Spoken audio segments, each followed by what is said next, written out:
আমাদের বোন আর ভাইদের আমাদের এই প্রবলেম শুরু হয়ে যায় জেনার নেশার। কিসের আর কিসের? জেনার নেশার।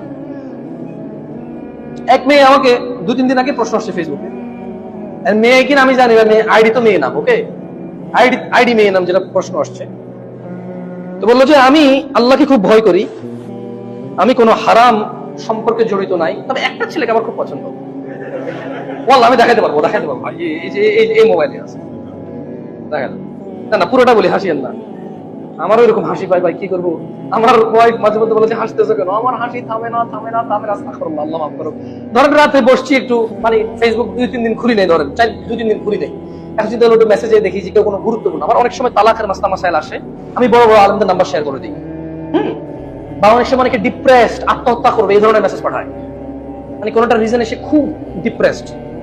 সো যদি দেখি যে সাইকো কেস, কি কেস, সাইকিক কিছু দেখলে আমি রিপ্লাই দিই না ভয়, কারণ ও ঝুলে গেলে বলবো যে লাস্ট মেসেজ কারা দিছে। বাংলাদেশ ভাই প্রবলেম। আবার আমার থেকে অনুপ্রেরিত হয়ে কি হয়ে গেল না, আমি তো বুঝেন না, ভয় দেন। যখন দেখি যে না রিজনেবল রিজনে তার এই কারণে, মানে সে বলছে যে আমি জানি এটা পাপ হবে আর আমি ফিরতে পারবো না, এই গুনার জন্য মাপও চাইতে পারবো না, বাট আমার ইচ্ছা করে, ওদেরকে একটু হেল্প করি, চেষ্টা করি, মেসেজ দিয়ে একটু কথাবার্তা বলে চেষ্টা করি। তো এভাবে পড়ি। তো বললো যে আমি কোনো হারাম রিলেশনে নাই, আমি মাদ্রাসার ছাত্রী, তবে একটা ছেলেকে আমার পছন্দ। এখন জাদু টোনা করা হারাম, আমার পরিবার রাজি, ছেলের পরিবার রাজি নাই। এখন ছেলের মা বাপকে আমি রান্না বান্না করে ভালো ভালো খাবার দাবার খাওয়াই কি রাজি করতে পারবো? উনি কিন্তু কোনো হারাম রিলেশনে নাই। কারণ আমি চিন্তায় পড়ে এটা দেখে এমন হাসি আসলো আমার, যে সে একটা ছেলেকে পছন্দ করে, তার পরিবার রাজি, ছেলের পরিবার রাজি নাই, কথা তাদের মধ্যে এতটুকু কথা হয় তাদের। এরপর আবার সে বলতেছে যে সে আল্লাহকে ভয় পায়, মাদ্রাসার ছাত্রী, সে কোনো হারাম রিলেশনে নাই। এটা কি? আর সে তাবিজ বা বলছে বান মারা, সরি বান বলে থাকে না ভাই, কুফুরি বলছে যে বান মারা। তো আমি বললাম যে বান গিট্টু খোলা, মানে আঠা কিছু জায়েজ নাই। হ্যাঁ, তো আমি বলছি যে ভালো ভালো খাবার দাবার খাওয়া রাজি করা যাবে। দেখেন সে নিজেকে নিজে ফতোয়া দিচ্ছে, সে যেটাতে আছে সেটা হালাল। How can you help her? যখন সে মনে করে ছেলের সাথে কথা বলতেছে, তবে বেশি কথা না, মাঝে মধ্যে, তখন মাঝে মধ্যে, এটা এভাবে বললাম আর কি। যখন সে বিলিভ করে ছেলের সাথে সে কথা বলতেছে, হ্যাঁ তোমাকে বিয়ে করবো, বিয়ে প্রস্তাব পাঠাবো, তুমি বিয়ে প্রস্তাব পাঠাও, ছেলে বলতেছে যে শোনো তোমার পরিবার তো রাজি হয়েছে, আমার আপনার তো রাজি হচ্ছে না, তাদের মধ্যে এই কথাগুলো হয়। হ্যাঁ, মাঝে মধ্যে, কখন মাঝে মধ্যে হয়তো লেখার কি, হ্যাঁ নামাজ ঠিক করবো, পড়ো কিনা, কোরআন পড়ো কিনা, সবসময় না, মাঝে মধ্যে, কখন মাঝে মানে অনেকদিন পর পর।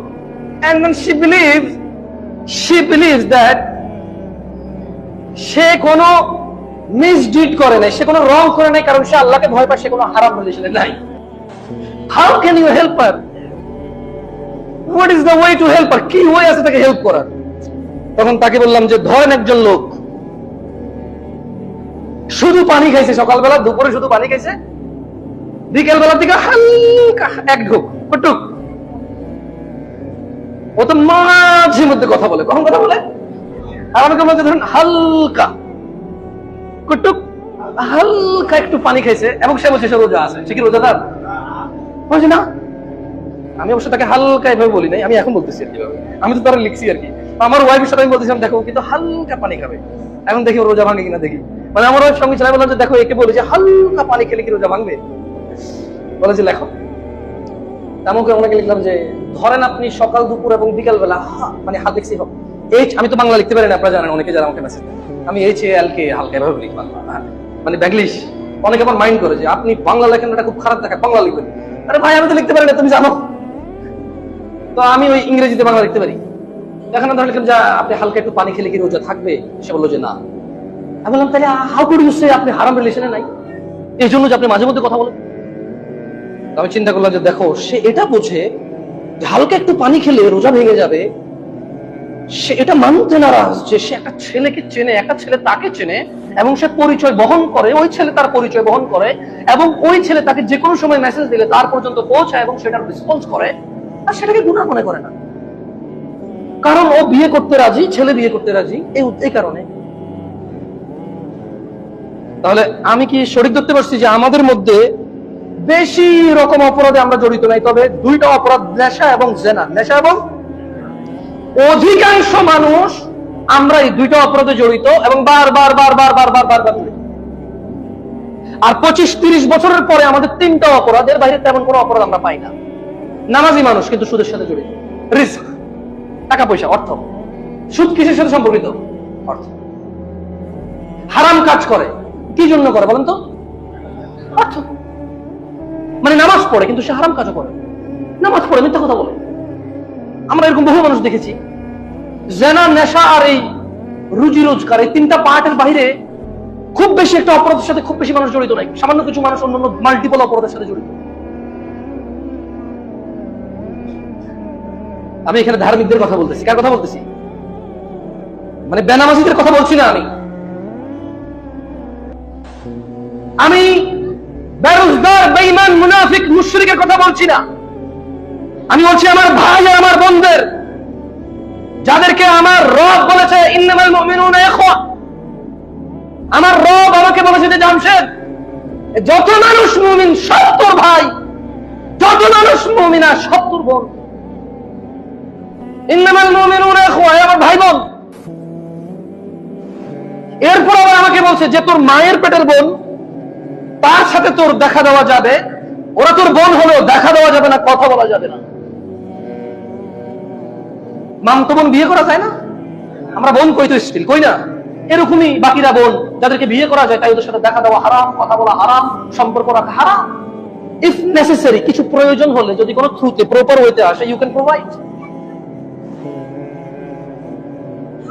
আমি দেখছি আমার ভাই আর আমার বোনরা নেশা, জানা আর এই রুজি রোজগারের ম্যাটারটা যদি সলভ করতে পারে, তাদের 98% সলিউশন হয়ে যাবে। তেমন এরপরে আর তারা মারামারি করে না বেশি একটা, তারা বেশি একটা মারামারি করে না। মানে আরো অনেক অপরাধ আছে যেগুলো ওরা করে না।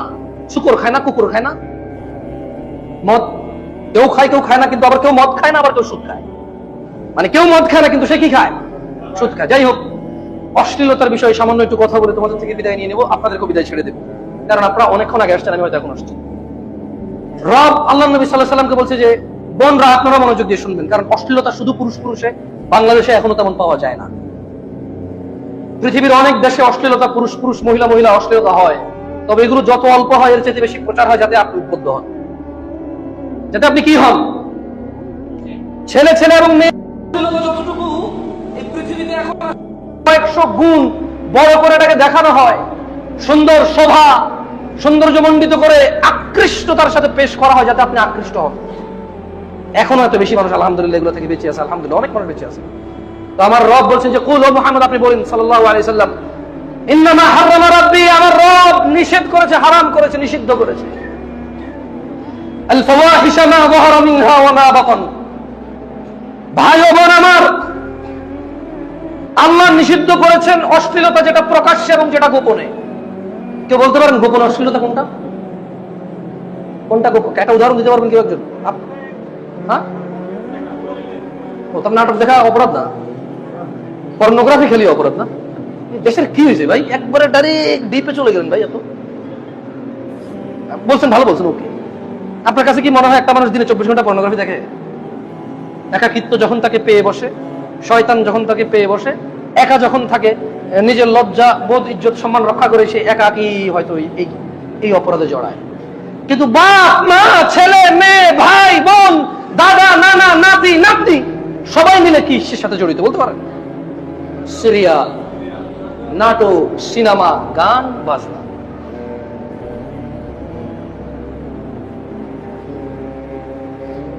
এটা হচ্ছে প্রকাশ্য অপরাধ। কি অপরাধ এটা?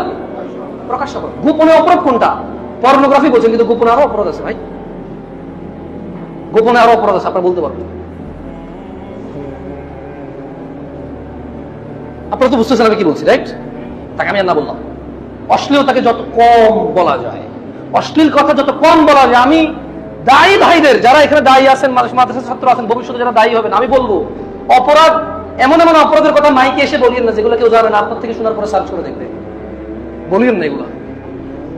এগুলাকে যত সুন্দর সৌন্দর্যমণ্ডিত করে আকার ইঙ্গিতে বলা যায় তত বেটার। কারণ ছোট সোনামণিরা আছে, ছোট ভাই ব্রাদাররা আছে, ছোট বোনরা আছে। আমি হয়তো বড় হয়েছি, 30 বছর বয়স হয়েছে, অনেক কিছু জানি, অনেক কিছু পার হয়েছি, ফিরে আসছি, অথবা এখনো আসতে পারি নাই। এটা হয়তো আমার 30 বছর বয়স, যার বয়স 12 বছর 15 বছর, আমি এমন কিছু বললাম, সে জীবনটা শুনলোই প্রথম, এরপর যা ঘরে যাবে বলে যে দেখি তো জিনিসটা কি, আসলে কি করে হুজুরে। কেন? সত্যি কথা বলেন তো, ওয়াজের মধ্যে গানের সুর শুনে আপনারা পরে গান সার্চ করছেন, এরকম কেউ করেন নাই?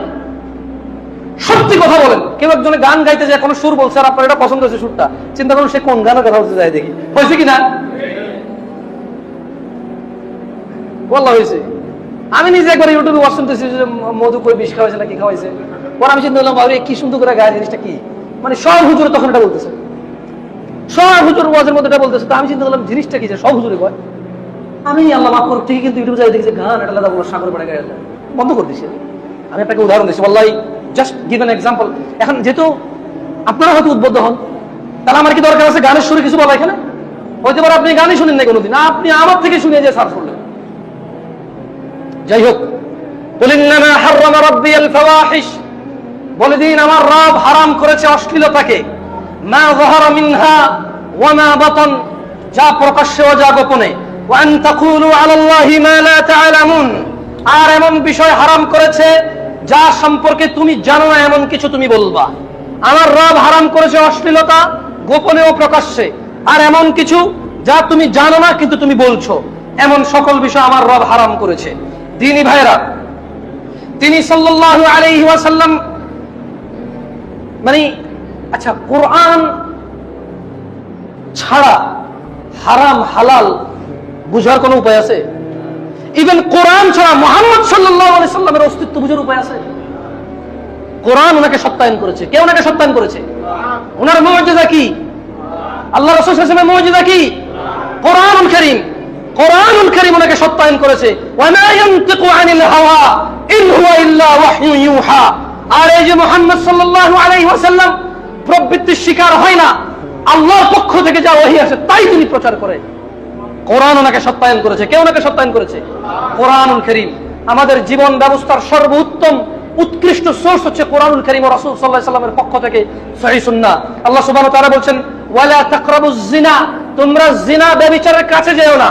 বোন আমার, ভাই আমার, তুমি আস্থা রাখো, তুমি ওই কোন নায়ক নায়িকার, গায়ক গায়িকা, ইতিহাসে কে জীবন দিছে, কার জন্য আত্মহত্যা করছে, ইতিহাসে কোন প্রেমিক তার প্রেমিকার জন্য হাজার হাজার মানুষ মেরে ফেলছে, কে ঘর দুয়ার দালান কোঠা বানাইছে, তুমি ওর চাইতে ডেঞ্জারাস লেভেলে যা তুমি এইসব হারামে জড়াইতে পারবা।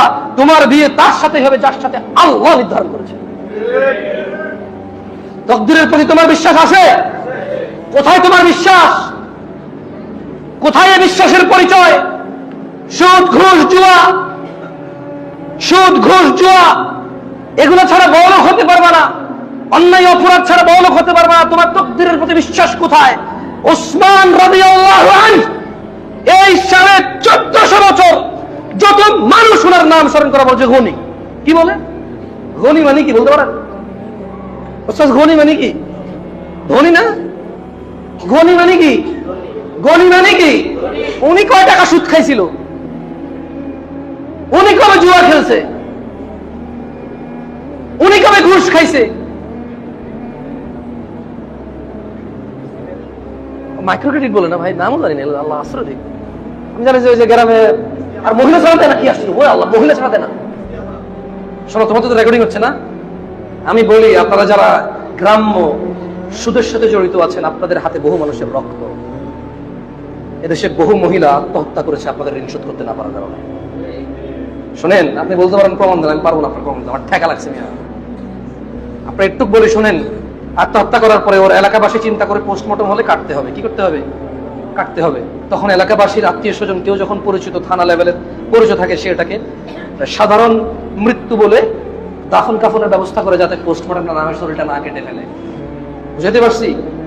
যদি এই দেশের প্রত্যেকটা আত্মহত্যাকারী ব্যক্তিকে আত্মহত্যাকারী হিসেবে সবাই চিহ্নিত করত আর এর জিম্মেদারি না নিত, তাহলে আপনি জানতে পারতেন কত মানুষের রক্ত, কত মানুষ ইয়াতিম করেছে আপনার এই ছোট্ট মাইক্রো ক্রেডিটে। আরে ভাই ধর বাদ দেন তো, আপনার প্রমাণ দিতে যাবে কেন? আমি ভুল বলছি আপনি বলেন, আপনি বলতে পারবেন প্রমাণ প্রমাণ প্রমাণ, ওটা আমি পারবো না আপনার দিতে। আপনি নিজেও জানেন আপনার, আরে আপনি তো কাগজে কলমে জানেন, কারণ আপনি টাকার জন্য প্রতি সপ্তাহ ওর কাছে যান সুদের জন্য। ও যে আত্মহত্যা করছে আমি না জানলেও আপনি জানেন, কারণ ও চলে গেছে মানে মাপ। এদের আবার ডিফারেন্ট সিস্টেম, যে মরে যায় বা আত্মহত্যা করে তার ঋণ মওকুফ হয়ে যায়। তার ঋণ কি হয়ে যায়? মওকুফ হয়ে যায়। তা আপনাকে একটু বলি শুনেন, তাকদীরের প্রতি আপনার বিশ্বাস কোথায়? বলুন, অমুক ছেলে 5 ওয়াক্ত নামাজ পড়ে, সুন্দর দাড়ি, কি সুন্দর পাঞ্জাবি, হ্যাঁ আল্লাহ কি গজল গায় রে বাবা, হ্যাঁ ও আসছে কি গজল, হ্যাঁ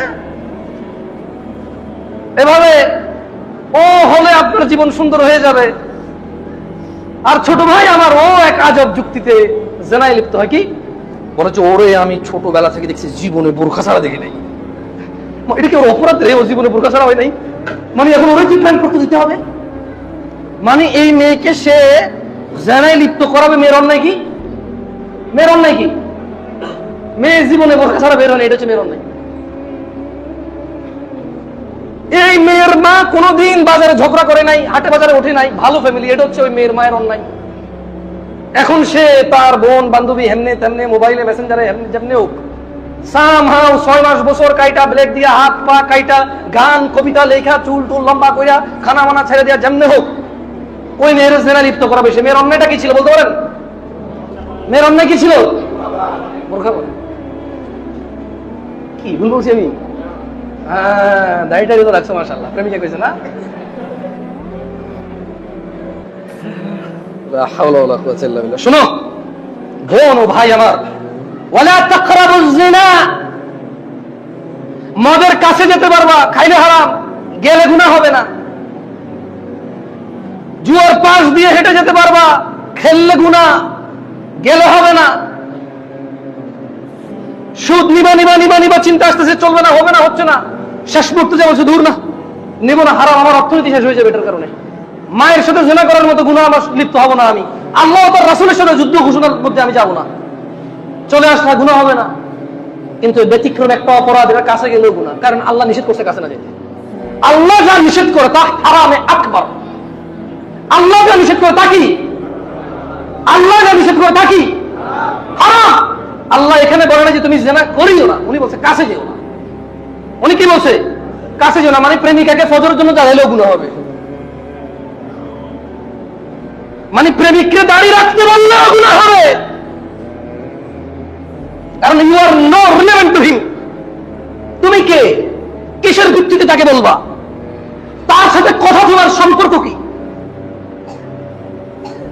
ওকে তোমার আম্মারে ছোটবেলা তার দুধ খাওয়াই দিতে, তোমার আম্মা দুধ খাওয়াই দিতে পারে ছোটবেলায়, তোমার দুধ পাই হয়ে যেত, দেখা দিতা, তোমার যদি এত সুন্দর লাগে তাহলে ভাই হিসেবে, ওটা তো পারলা না, তোমার ইখতিয়ার ছিল না তখন, তুমি ছোট ছিলা। এখন আল্লাহ তোমাকে যৌবন দিয়েছে, সৌন্দর্য দিয়েছে, জ্ঞান বুদ্ধি দিয়েছে, পরিবারে ছায়া হয়ে থাকার মতো বাবা মা নানা নানি দাদা দাদি চাচা জ্যাঠা দিয়েছে। এখন তুমি আল্লাহর সাথে দ্রোহিতায় লিপ্ত হয়েছো। আল্লাহ বলেছে ওয়ালা তাকরাবুজ জিনা, জিনার কাছেও যাও না। কেন? ইন্নাহু কানা ফাহিশাতান ওয়া সাআ সাবিলা, নিশ্চয়ই জিনা পৃথিবীর অশ্লীল ও নিকৃষ্ট আচরণ। তুমি বলছো তাকে ফজর জাগাও, আল্লাহ বলছো না নিকৃষ্টতা। কেন? কারণ তুমি জাগাচ্ছ তাই। তুমি বলছো ওকে বোরখা পরাইছি আমি, কোরআন শিখাই আমি, আগে বোরখা পরতো না, বাজারে বাজারে ঘুরতো, এখন আমার কথায় বোরখা পরে বাজারে বাজারে ঘুরে না। আল্লাহ বলছে এটা নিকৃষ্টতা, তুমি যেটা করেছো এটা নিকৃষ্ট কাজ করেছো। তুমি বলেছো ভালো কিন্তু কাজটা হয়েছে নিকৃষ্ট। তুমি বলেছো ভালো, কাজটা হয়েছে কি? নিকৃষ্ট। আল্লাহ আমাদেরকে বুঝার তৌফিক দান করুন। যাই হোক, আমি শেষ একটা হাদিস বলে আজকের বক্তব্য এখানে শেষ করবো ইনশাআল্লাহ। আমি শুধু একটা হাদিস বলবো, এরপর আমি বোনদেরকে স্পেসিফিক 4টা কথা বলে বক্তব্য শেষ করবো ইনশাআল্লাহ। আমি হাদিসটা বলবো আন আয়েশা রাদিয়াল্লাহু আনহা। একটু অমনোযোগী হয়েন না, এই হাদিস আপনার অশ্লীলতার সলিউশনটা করতে পারবে, এবং এই হাদিস আপনাকে মানে জিনা ব্যভিচার থেকে থামাতে পারবে ইনশাআল্লাহ, যদি আপনি এই হাদিসের কাছে আত্মসমর্পণ করেন। এটা যথেষ্ট হবে ইনশাআল্লাহ। আমি দেখছি এটা আমার জীবনে অনেক অনেক ভূমিকা পালন করেছে এই ছোট্ট হাদিসটা। ছোট্ট একটা হাদিস, উম্মাহাতুল মুমিনিন, মুমিনদের মা আয়েশা রাদিয়াল্লাহু আনহা থেকে বর্ণিত, তিনি বলেন ইয়া উম্মাতা মুহাম্মদ, আল্লাহর নবী সাল্লাল্লাহু আলাইহি সাল্লাম বলেছেন, বোনরা আমার তোমরা মনোযোগ দিয়ে শোনো, আল্লাহর নবী বলছে ইয়া উম্মাতা মুহাম্মদ, হে উম্মতে মুহাম্মাদিরা সাল্লাল্লাহু আলাইহি ওয়াসাল্লাম, মা আহাদুন আগয়ারা মিনাল্লাহ, তোমাদের মধ্যে আল্লাহর চাইতে অধিক বেশি মর্যাদাবান কেউ নেই। তোমাদের মধ্যে আল্লাহর চাইতে অধিক মর্যাদাবান কেউ নেই। আইয়ারা আবদাহু ওয়া আমাতাহু তাজনি, ওই মর্যাদাবান রব, আরশে আযীমের মালিক, জান্নাত জাহান্নামের মালিক, বিচার দিনের মালিক, কর্ম নির্ধারক, যিনি জান্নাত ও জাহান্নামের ফয়সালাকারী, মানুষকে সুস্থতা দানকারী, মানুষের ইজ্জত সম্মান বৃদ্ধিকারী, মানুষের হৃদয়কে দুই আঙ্গুলে নাড়াচাড়াকারী, বৃষ্টি বর্ষণকারী, সন্তান দাতা, সুস্থতাকারী, যিনি সব কিছুর উপর ক্ষমতাবান, তিনি বলছেন আমি চাই না, আমি মর্যাদাবান, আমি চাই না এটা